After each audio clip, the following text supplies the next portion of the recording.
What up, guys? Welcome back to another beer review in Two Dudes in a Six Pack. Today I have something called Fungus Rock, an American Stout, Lord Chambray. I can't tell, you can't really see with the glow, but like the bottom, I can't tell if the bottom has been cut off or what. But this is another beer brewed in Malta. It is brewed on the island of Gozo. I gotta double check to make sure I'm actually pronouncing that right. You think, I'm living here now, I should actually know how to say these words. But in case you're not familiar with the geography of Malta, really, just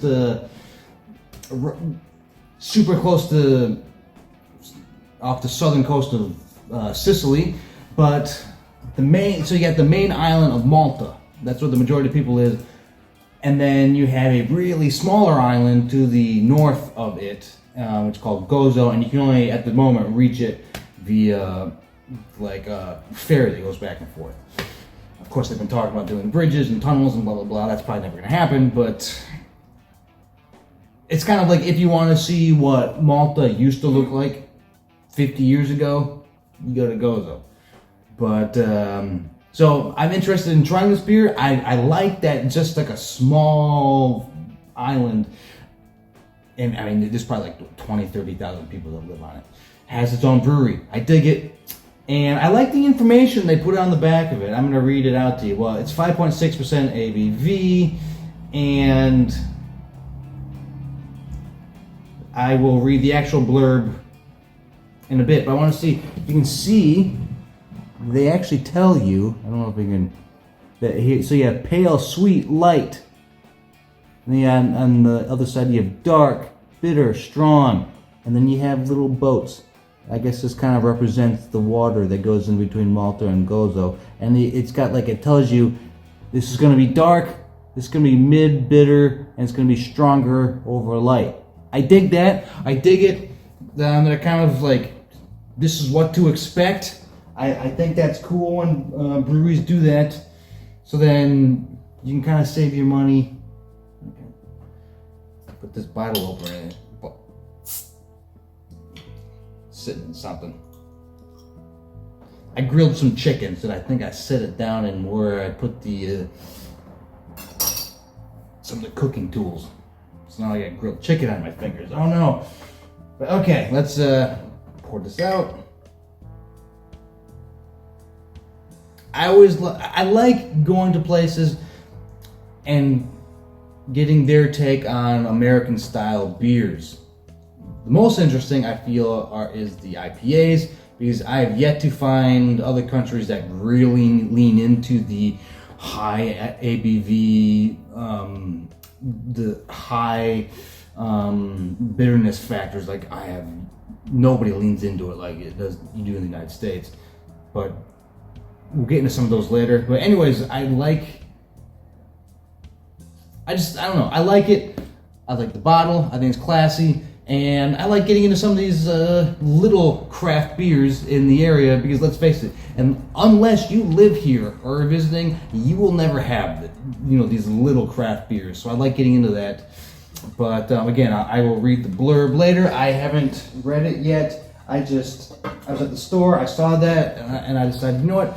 I've tried the big brewery. I've done a beer for the big brewery here. I've done one for the other brewery company, which is a different brewery in Malta. And now we got another craft brewery in the small island. So let's just cover it all.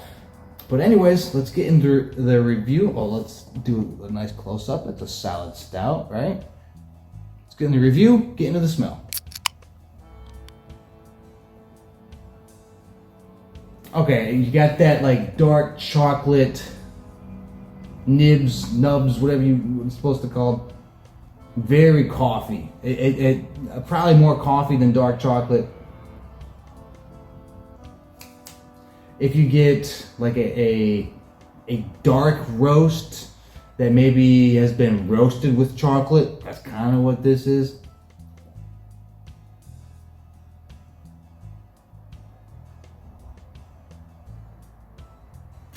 There is a dark roast that I get whenever I visit the States, and it's Arbuckles. Arbuckles. If you ever, it's based out of Tucson, Arizona, but there's this. This is a side note. There is a coffee roaster that has been around. I think it's actually technically the oldest coffee roaster in the United States, and it's actually one of the oldest continually operating coffee roasters in the world.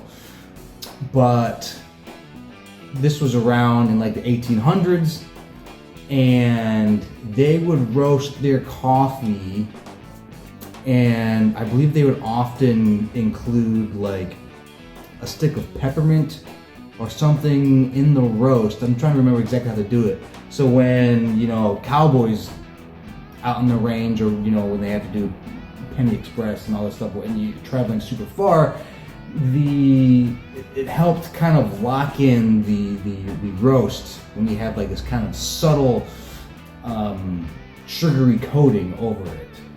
And you can get some really interesting roasts from this Arbuckles. It's still around. You can look it up, arbuckles.com. I have no affiliation with them.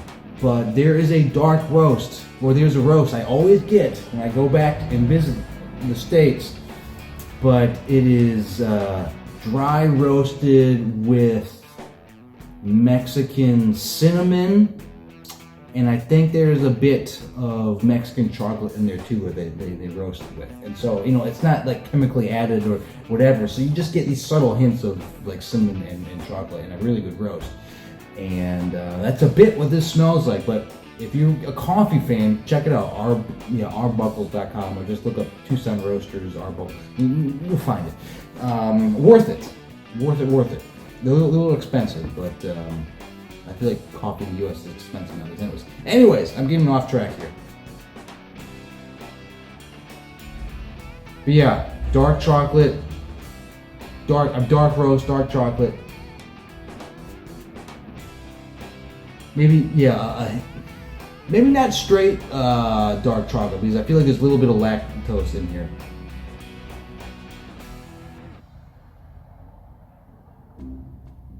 There might be a little bit of malt. We'll see what kind of malt profile is going on, but I feel like I'm picking up a little bit of that too.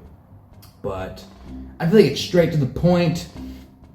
It smells good. I think for an American stout, I'm not sure it separates an American stout from other stouts, but I think it smells good. I'm going to recommend it on aroma. Let's get into taste.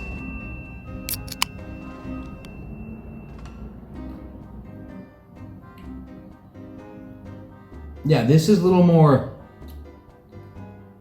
malt forward, I think.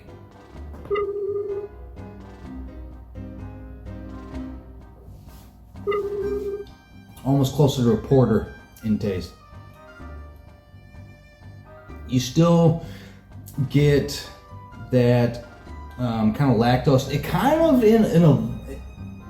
kind of tastes like a chilled coffee, honestly. Because you don't get a ton of the chocolate. Subtle hints, but it's really more of a chilled coffee with really small hints of malt in there.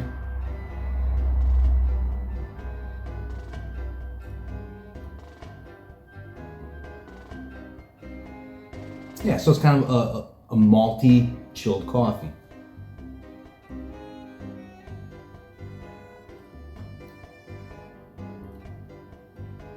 It's nice. I like it. I don't want to say it's not smooth, because it's not hard to drink. It's not rough, but I feel like for me, for a stout, for it to be really smooth, I'd like the lactose level to come up a little bit and the malt level to drop down a little bit. But overall, I think it's an enjoyable stout. There's really no surprises, and there's no like secret ingredients where like, oh, whatever. I do think, going back to that coffee I was talking about, a hint of cinnamon in this brew would be amazing. I think that would just take this to another level. but that's just me. I like cinnamon in some of these things, but overall, I enjoy it. I'm gonna recommend it on taste. Before I get into price and everything, let's read what it actually says. Oh, it's Fungus Rock. Fungus Rock. I was reading these places with cursive. I was reading that. Let's see if you can read. I was reading that as F-U-R-G-U-S, not F-U-N. So okay, Fungus Rock is the smallest limestone islet. Is that I-S-L-E-T? Right at the entrance of Gozo Bay. Okay, words in Maltese. I don't even know how to pronounce it because it's not really English. I don't know. So right at the entrance of Gozo Bay. Maybe I should have read this ahead of time and then proofed it. It's on the west coast of Gozo. Its flat top is covered in a little plant, the Malta fungus, that was treasured by the Knights for its medicinal properties. All right. And in case you don't know, Malta is all Knights Templar, Knights Hospitaller.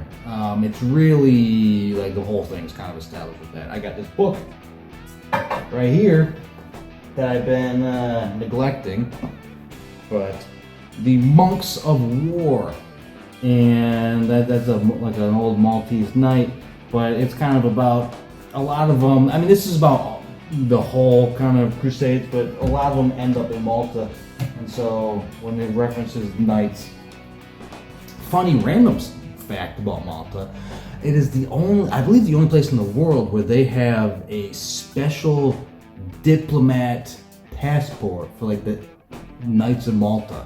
The Knights of Malta, it's like a diplomatic passport, but it's not really a country passport.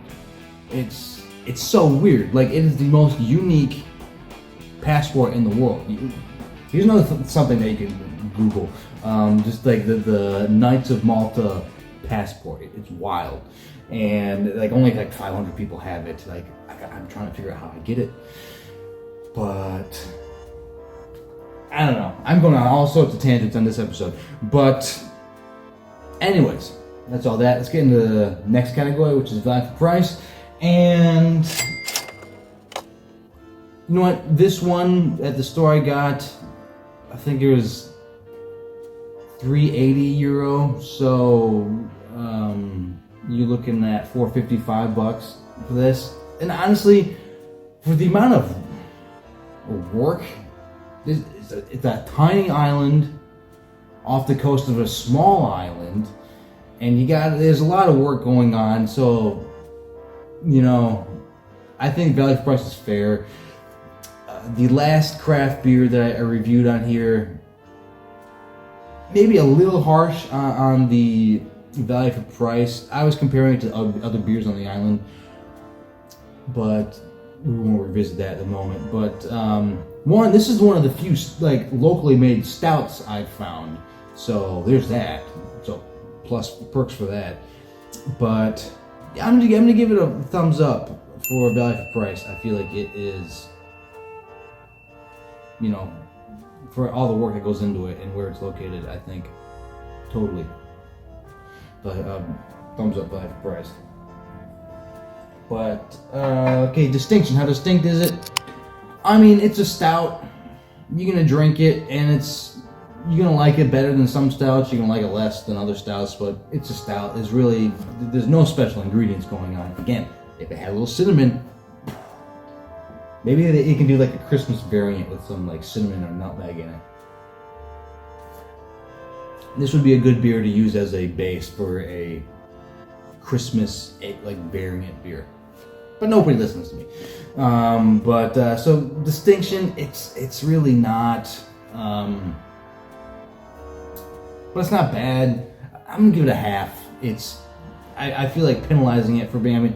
There's only so much wiggle room with some of these stouts, but it's not trying anything new, but it's not doing anything bad. So I'm gonna give it a half for distinction. Drinkability, it is a nice drinkable stout. it's right on the kind of the danger zone where if it pushed more into that malty aspect, it would be a little more, you got to slow down and drink it. But I think it's right on the edge of, it's still a very drinkable beer where you don't feel like you have to slow down, or it's not forcing you to slow down because it's a little too, burnt toasty, whatever. So, yeah, I'm gonna recommend it on drinkability. And last category is would I buy it again? And I think I would, primarily for the fact that it is the only local stout I have found so far. I mean, you can get Guinness on tap here, which is great. The last couple places I've lived, Guinness, like when I was in Argentina, the regular Guinness that we all know doesn't exist. Not a thing. You get the Guinness export or the some of the other variants, but you couldn't get like the name brand Guinness, which was weird. So for the majority of the last several years, I was not being able to get a Guinness. So I am happy that I can get that here. But I'm also happy that there was a locally produced stout. Because sometimes you want something a little different. You want a stout, but you want something a little different, a little more challenging than a Guinness, and this kind of fills that void. So I am glad that there's a locally made stout. So I'm gonna get it again. I'm gonna give these guys, some more views. And one of these days, I'm gonna make it out to the island, and I will do like I did back during COVID, go to the brewery and just do the whole flight. So we're gonna do like just a beer tour of the island. But anyways, that's the review of Fungus Rock American Stout. I guess Lord Chambray. I mean, they're cutting the name off the bottle. Yeah, Lord Chambray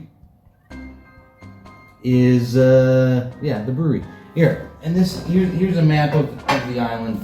Let's see if we can see this. We can get real close. It's okay.